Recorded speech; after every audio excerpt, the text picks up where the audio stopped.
Hello everyone, today we will do second part of exercise 12.2. So here you can see question number 5 is, can a quadrilateral ABCD be a parallelogram? Give reasons in support of your answer. तो angle A plus angle C is equal to 180 degree.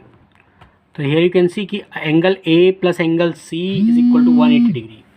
तो in this question you can see angle A plus angle C यानी opposite angles क्या 180 degree के हो सकते हैं, उनका सम 180 degree हो सकता है. तो yes it can be 180 degree if all the angles measure 90 degree, यानी सभी एंगल अगर 90 डिग्री के हो तो एंगल A और एंगल C 90 डिग्री हो सकते हैं.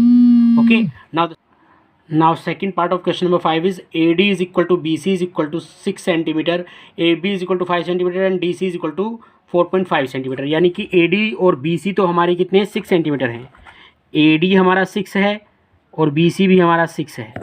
ओके, एंड AB हमारा 5 है और DC हमारा 4.5 है. तो क्या ये हमारा एक पैरेललोग्राम हो सकता है? तो नो, बिकॉज पैरेललोग्राम में अपोजिट साइड्स इक्वल होती हैं. ये दोनों तो इक्वल हैं बट ये दोनों इक्वल नहीं है. So it can not be a parallelogram. Now angle B and angle B is 80 degree and angle D is 70 degree. Angle B हमारा 80 हो और एंगल D हमारा 70 हो, ये 80 हो और यहाँ पे 70 हो, तो ये भी हमारा एक पैरेललोग्राम नहीं होगा क्योंकि ऑपोजिट एंगल एक पैरेललोग्राम में इक्वल होते हैं. ओके, थर्ड पार्ट का भी हमारा होगा no. Okay, now fourth part is angle B plus angle C is equal to 180 degree. Yes, angle B और एंगल C 180 डिग्री हो सकते हैं क्योंकि पैरेललोग्राम में जो एडजेसेंट एंगल्स होते हैं उनका सम 180 डिग्री होता है. तो सॉरी, ओके, पैरेललोग्राम में एंगल B और एंगल C का सम 180 हो सकता है क्योंकि ये दोनों एडजेसेंट एंगल्स हैं. Okay, now the last part of question number 5 is fifth part is AC is equal to BD. क्या AC BD के इक्वल हो सकता है? क्या AC इक्वल हो सकता है BD के? यस, किसी पैरेललोग्राम में AC और BD यानी दोनों डायगोनल्स इक्वल भी हो सकते हैं अगर बशर्ते वो क्या होना चाहिए, वो एक रेक्टेंगल या एक स्क्वायर होना चाहिए. Okay, now move to question number 6. Here you can see question number 6 is, in the following figures HOPE and ROPE are parallelograms. Find the measures of angles X, Y and Z. State the properties you use to find them. Okay, so here we have to find out the value of X, Y and Z. So in the first part you can see in the parallelogram HOPE. Here you can see कि ये 70 degree है.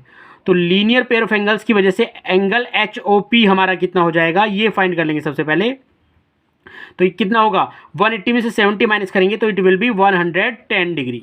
Okay, अब ये हमारा 110 हो गया. तो इससे हम देखिए, क्योंकि ये हमारा HOP क्या एक पैरेललोग्राम है और पैरेललोग्राम में अपोजिट एंगल्स क्या होते हैं, इक्वल होते हैं. इफ दिस इज 110 डिग्री तो x इज ऑल्सो 110 डिग्री. तो x की वैल्यू तो आ गई हमारी 110. Now we have to find out y and z. तो y क्योंकि y क्योंकि अल्टरनेट इंटीरियर एंगल है. ठीक है, यहाँ पे देखिए ये पैरेललोग्राम है तो अपोजिट साइड्स तो पैरेलल होंगी ही होंगी. तो y और 40 डिग्री हमारे अल्टरनेट इंटीरियर एंगल्स हैं तो y is equal to 40 degree. Okay, तो y की वैल्यू हमारी आ जाएगी यहाँ पे 40. Now we have to find out the value of z. तो देखिए ये एक ट्राइंगल बन गया और ट्राइंगल के तीनों एंगल का सम कितना होता है, 180 होता है. अगर हम इन दोनों को ऐड करके 110 और 40 को ऐड करके 180 में से माइनस कर दें तो हमें z मिल जाएगा क्योंकि ट्राइंगल के तीनों एंगल का सम 180 होता है. तो 110 and 40 will be 150 and when we subtract 150 from 180 तो इट विल बी 30 डिग्री. तो the value of angle z is 30 degree. Okay, तो now move to second part of this question. In the second part there is a parallelogram ROPE and we have to find out the value of X, Y and Z. तो here you can see कि x कितना होगा, तो इन दोनों को add करके 180 में से माइनस करेंगे तो x की वैल्यू हमारे पास आ जाएगी. तो 80 60 विल बी 140. तो व्हेन वी सब्ट्रैक्ट 140 फ्रॉम 180 तो इट विल बी 40 डिग्री. तो x की वैल्यू हमारी आ जाएगी 40 डिग्री. अब यहाँ पे देखिए ये हमारा 40 हो गया तो z भी कितना होगा, अल्टरनेट इंटीरियर एंगल्स है तो z भी हमारा हो जाएगा 40 डिग्री. एंड y कितना होगा हमारा, तो देखिए ये एक ट्राइंगल है और ट्राइंगल में तीनों एंगल का सम कितना होता है, 180 होता है. तो 60 40 को ऐड करेंगे तो कितना हो जाएगा 100. तो 180 में से 100 माइनस करेंगे तो इट विल बी 80 डिग्री. तो y की वैल्यू हमारी 80 डिग्री आ जाएगी. Okay, now move to the next question, question number 7. In the adjoining figure turn it means TURN and BURN are parallelograms. Find the measures of x and y, lengths are in centimeters. तो here you can सी हमें x और y की value find करनी है। तो पहले first part देख लेते हैं। यहाँ पे दिया है TURN और यहाँ पे TU हमारा 4x+2 है, UR 24 है, RN 28 है और NT हमारा 5y-1 है। तो we know it is a parallelogram और in parallelogram opposite sides are equal. तो यानी 4x+2 हमारा 28 के इक्वल होगा। तो हियर यू कैन सी जब हमारा 4x+2 28 के इक्वल होगा तो now we will transpose 2 to the right hand side, तो it will be negative on other hand. तो 28 - 2, तो 4x is equal to 26. Okay, now x is equal to 26/4. Now we will divide 26 by 4, तो it will be 6.5 centimetre. तो x की value हमारी आ जाएगी यहाँ पे 6.5 centimetre in this part. Okay, यहाँ पे x की वैल्यू हमारी कितनी आएगी 6.5। Okay, now we have to find out the value of y। तो देखिए ये दोनों भी अपोजिट साइड्स हैं और ये पैरेललोग्राम है तो अपोजिट साइड्स इक्वल होंगी। तो यानी 5y-1 इज इक्वल टू 24। तो now we will take 5y-1 is equal to 24। तो माइनस में 1 इधर माइनस में है तो जब ट्रांसपोज करेंगे तो it will B positive on other hand, तो इट विल बी 24 + 1। तो 5y इज इक्वल टू 25। तो when we transpose 5 to the right hand side it will be in division, तो 25/5 विल बी 5। तो 5 सेंटीमीटर जो है वो y की value आ जाएगी। x और y की वैल्यू हम यहाँ पे निकाल चुके हैं। x की वैल्यू हमारी 6.5 और y की वैल्यू हमारी कितनी आ जाएगी 5 centimetre. Now the second part you can see in the second part this given this figure, wait, in the second part you can see कि यहाँ पे ये पैरेललोग्राम है BURN and we have to find out the value of x and y। तो here you can see कि जो parallelogram होता है उसके डायगोनल्स एक दूसरे को बाइसेक्ट करते हैं। बाइसेक्ट करेंगे, ये डायगोनल हो गया एक तो UN, एक BR डायगोनल हो गया। तो हियर यू कैन सी कि जो डायगोनल्स है वो बाइसेक्ट करेंगे, यानी ये दो इक्वल पार्ट्स में डिवाइड करेंगे। यानी x+3 हमारा 18 के इक्वल होगा और x+y हमारा 20 के इक्वल होगा। तो पहले हम x+3 को 18 के इक्वल रख लेते हैं। तो सबसे पहले हम क्या करेंगे, x+3 को हमने 18 के इक्वल ले लिया, ठीक है। Now we will transpose 3 to the right hand side, तो 18 - 3 हो जाएगा ये हमारा। तो after solving we get x is equal to 15। तो x की वैल्यू हमें यहाँ पे मिल गई कितनी 15। Now we have to find out the value of y। तो अब ये वाला लेंगे डायगोनल, तो x+y हमारा किसके इक्वल है यहाँ पे 20। तो x+y हमारा किसके इक्वल है 20। तो x+y इक्वल 20। जबकि x की वैल्यू हमारे पास कितनी है 15, तो we will put the value of x 15 + y is equal to 20। Now we have to transpose 15 to the right hand side, तो 20 - 15 विल बी 5। तो value of y is 5। Okay, now we have found the value of x and y। Now move to the next question, question number 8. Question number 8 is, in the following figure both ABCD and PQRS are parallelograms. Find the value of x. तो here we have to find out the value of x, क्योंकि हमें पता है कि ABCD क्या है, एक parallelogram है और PQRS is also a parallelogram. तो now we have to find out the value of x. तो how can we find the value of x? क्योंकि ABCD एक पैरेललोग्राम है तो here you can see कि ये एंगल हम फाइंड कर सकते हैं पैरेललोग्राम में। देखिए ABCD ये पैरेललोग्राम है तो एंगल, ये वाला एंगल यानी कि ये PBO बोल दीजिए या ABC बोल दीजिए, ये वाला एंगल जो होगा हमारा वो कितना होगा, क्योंकि पैरेललोग्राम में एडजेसेंट एंगल्स का सम 180 होता है तो ये 120 है। तो अगर ये एंगल फाइंड करना है तो 180 में से 120 को माइनस कर दीजिए तो इट विल बी 60 डिग्री। तो ये एंगल आपका जो एंगल B आया ये 60 आ गया। अब यहाँ पे ये वाला एंगल हम फाइंड कर सकते हैं इस पैरेललोग्राम से, क्योंकि according to question PQRS is also a parallelogram. तो PQRS पैरेललोग्राम है तो ये वाला एंगल जो P है वो देखिए सामने यहाँ पे 50 डिग्री एंगल है। तो पैरेललोग्राम में अपोजिट एंगल्स क्या होते हैं, इक्वल होते हैं। तो ये 50 है तो ये भी हमारा कितना हो जाएगा 50। नाउ यहाँ पे हमने ये O मान रखा है पहले ही, तो POB हमारा एक ट्राइंगल हो गया और ट्राइंगल के तीनों एंगल का सम कितना होता है 180 डिग्री। यानी कि अगर हम इन दोनों को ऐड करके 180 में से माइनस कर दें तो x की वैल्यू आ जाएगी। तो x की वैल्यू हमारी कितनी आएगी 180 माइनस 50 + 60 कितना होगा 110। तो ये x की वैल्यू आ जाएगी हमारी 70 degree.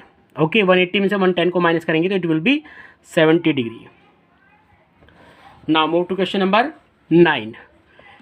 In question number 9 you can see in the adjoining figure ABCD is a parallelogram. Perpendiculars DN and BP are drawn on diagonals AC. Prove that triangle DCN congruent to triangle BAP and AN is equal to CP. यानी हमें सबसे पहले prove करना है कि triangle DCN जो है ये वाला ट्राइंगल, देखिए वेट, ट्राइंगल DCN मीन्स ये वाला ट्राइंगल, ये DCN ये वाला ट्राइंगल जो है वो कॉन्ग्रेंट होगा किसके, BAP यानी इस वाले ट्राइंगल के।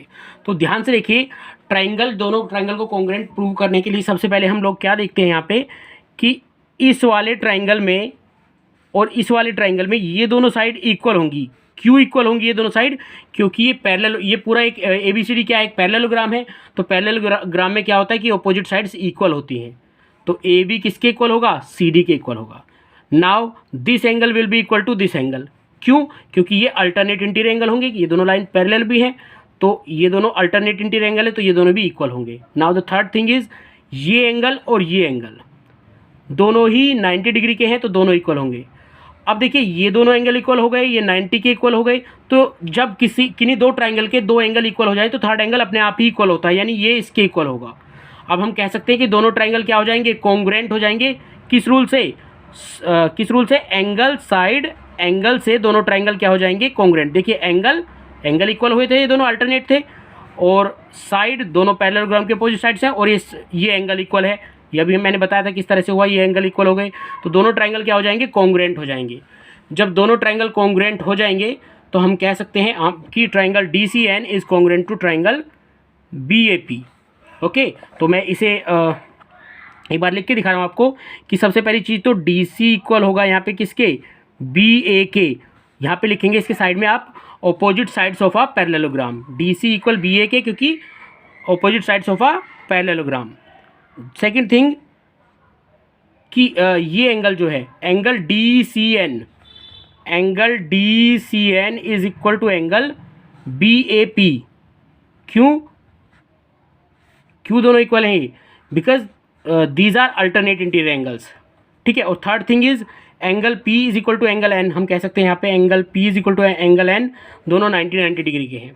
ठीक है, तो इसलिए दोनों, अभी फिलहाल मैंने बताया कि दो एंगल, दो ट्राइंगल के अगर इक्वल हो जाए तो थर्ड अपने आप इक्वल हो जाएगा, यानी ये वाला एंगल इसके इक्वल हो जाएगा, उससे ये दोनों ट्राइंगल क्या हो जाएंगे, कॉन्ग्रुएंट हो जाएंगे। क्लियर?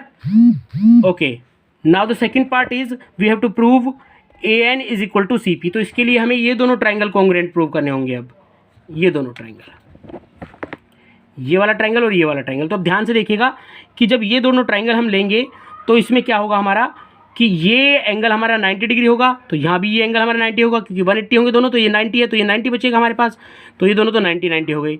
दूसरी चीज़, ये साइड इस साइड के इक्वल होगी, क्योंकि ये पैरेललोग्राम है, पैरेललोग्राम के अपोजिट साइड से इक्वल होती हैं। ठीक है। और थर्ड थिंग क्या कि हमने अभी प्रूव किया था कि ये दोनों ट्राइंगल कॉन्ग्रुएंट हैं। जब दो ट्राइंगल कॉन्ग्रुएंट होते हैं तो उनके सभी एंगल्स और सभी साइड्स इक्वल हो जाती है, यानी कि DN इक्वल हो जाएगा इस BP के, DN BP के इक्वल हो जाएगा। तो हम कह सकते हैं कि ये दोनों ट्राइंगल भी कॉन्ग्रुएंट होंगे किससे, किस रूल से? ये कॉन्ग्रुएंट होंगे हमारे RHS से। राइट ट्राइंगल हैं दोनों, ठीक है, राइट एंगल ट्राइंगल हैं। दूसरी चीज़, हाइपोटेनस दोनों के इक्वल हैं और वन साइड दोनों की इक्वल है, तो RHS से दोनों ट्राइंगल कॉन्ग्रुएंट हो गए। जब दोनों ट्राइंगल कॉन्ग्रुएंट हो जाएंगे तो हमारा AN किसके इक्वल आ जाएगा, CP के इक्वल आ जाएगा। Okay, hence proved. मैं आपको एक बार दिखा देता हूँ मैंने कैसे किया है ये। Here you can C, first of all from triangle DCN and BAP, from triangle DCN and triangle BAP। तो DC इक्वल BA, ये तो क्योंकि अपोजिट साइड से पैरेललोग्राम की, opposite sides of a parallelogram DC और BA। मैंने आपको question में दिखाया, यहाँ पे देखिए DC and BA are opposite sides of parallelogram. Second thing is angle DNC is equal to angle BPA, क्योंकि दोनों 90 डिग्री के हैं, DNC और BPA।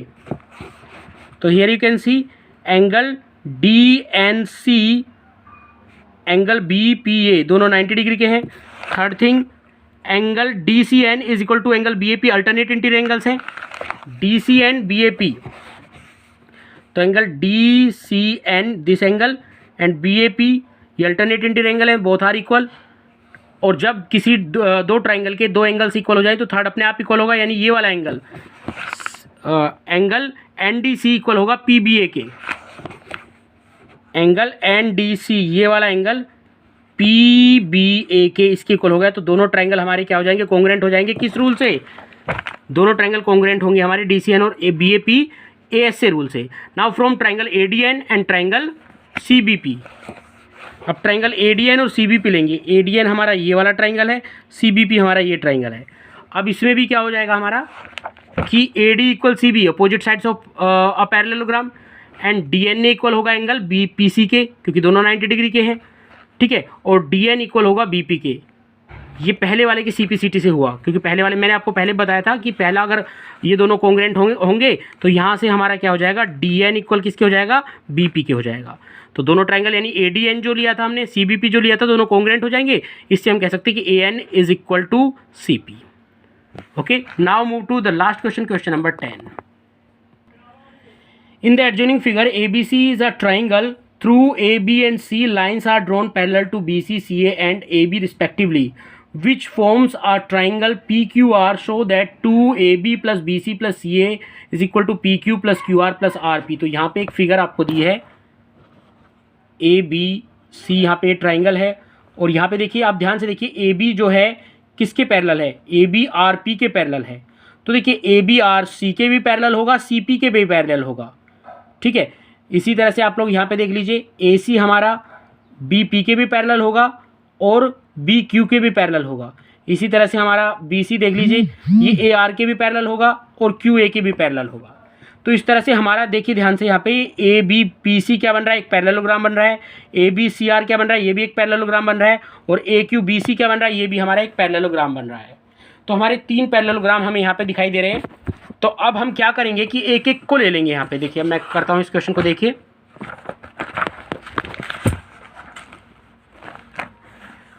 तो सबसे पहले अब देखिए, यहाँ पे सबसे पहले हमने ले लिया, यहाँ पे क्वेश्चन को देखना ध्यान से, PQ। सबसे पहले हम क्या लेंगे, यहाँ पे PQ ले लेंगे। तो PQ इक्वल होगा PB प्लस BQ के। PQ किसके इक्वल होगा, PB प्लस BQ के। कैसे, अब मैं दिखा रहा हूँ आपको। PQ इक्वल होगा PB प्लस BQ के। कैसे, नाउ यू कैन सी, ये हमारा PQ है, तो किसके इक्वल होगा, PB प्लस BQ के इक्वल ही तो होगा। तो मैंने यहाँ पे PQ की जगह पे रख दिया है PB प्लस BQ। अब देखिए, PB हमारा CA होगा और BQ हमारा CA, ये भी CA होगा। क्यों, अब देखिए यहाँ पे PB हमारा CA क्यों हुआ, क्योंकि देखिए ये हमारा था एक पैरेललोग्राम, और पैरेललोग्राम में अपोजिट साइड्स क्या होती हैं, इक्वल होती हैं। तो PB भी हमारा CA के इक्वल होगा, और BQ देखिए ये भी हमारा AQ BC भी तो हमारा एक पैरेललोग्राम है, इसमें भी तो अपोजिट साइड्स इक्वल होंगी, यानी BQ भी CA हो गया और PB भी CA हो गया। तो दोनों को हमने CA ले लिया, PB की जगह भी CA ले लिया और BQ की जगह भी CA ले लिया। तो ये तो हमारा हो गया PQ इक्वल हो गया CA plus CA, equation number 1। अब हम बात करते हैं QR की। तो QR हमारा किसके इक्वल होगा, QA प्लस AR के। देखिए यहाँ पे QR किसके इक्वल होगा, QA प्लस AR। अब ध्यान से देखिएगा भाई, देखिए अब इसके अपोजिट को देखिए, अगर इस पैरेललोग्राम में QA के अपोजिट क्या है, BC, तो हम QA को भी BC लेंगे और AR को भी BC लेंगे, क्योंकि ये भी तो एक पैरेललोग्राम है, ठीक है। इसमें भी अपोजिट साइड्स इक्वल होंगी, तो AR भी हमारा BC के इक्वल और QA भी हमारा BC के इक्वल। तो QA और AR की जगह पे हमने दोनों जगह ले लिया BC प्लस BC। ये हो गई हमारी equation number 2। Now we will take RP। अब हम RP ले लेते हैं। RP हमारा ये हो गया, तो RP हमारा होगा RC और प्लस CP।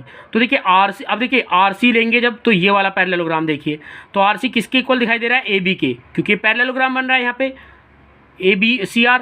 तो RC हमारा किसके इक्वल दिखाई दे रहा है, AB के, और CP भी हमारा किसके इक्वल दिखाई दे रहा है, AB के, क्योंकि यहाँ पे भी ABPC हमारा क्या है, एक पैरेललोग्राम है। तो RC की जगह भी AB रखेंगे और CP की जगह भी AB रखेंगे। RC प्लस CP दोनों की जगह हमने रख दिया यहाँ पे AB। अब हमने क्या किया, इक्वेशन नंबर 1, 2 और 3 को ऐड कर लेंगे, ठीक है। जब इक्वेशन नंबर 1, 2, 3 को हमने ऐड किया, तो ध्यान से देखिए यहाँ पे हमारा क्या हो जाएगा। देखिए इक्वेशन नंबर 1 में CA कितना हो जाएगा, 2CA, ठीक है।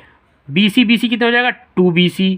इसी तरह से AB कितना हो जाएगा, 2AB, और इक्वल किसके आ जाएगा, इधर क्या है हमारे पास, PQ plus QR plus RP, PQ plus QR plus RP। यहाँ पे हम 2 कॉमन ले लेंगे, तो 2AB plus BC plus CA किसके इक्वल आ गया, PQ plus QR plus RP। यही हमें प्रूव करना था। तो now we have done exercise 12.2। Thank you very much.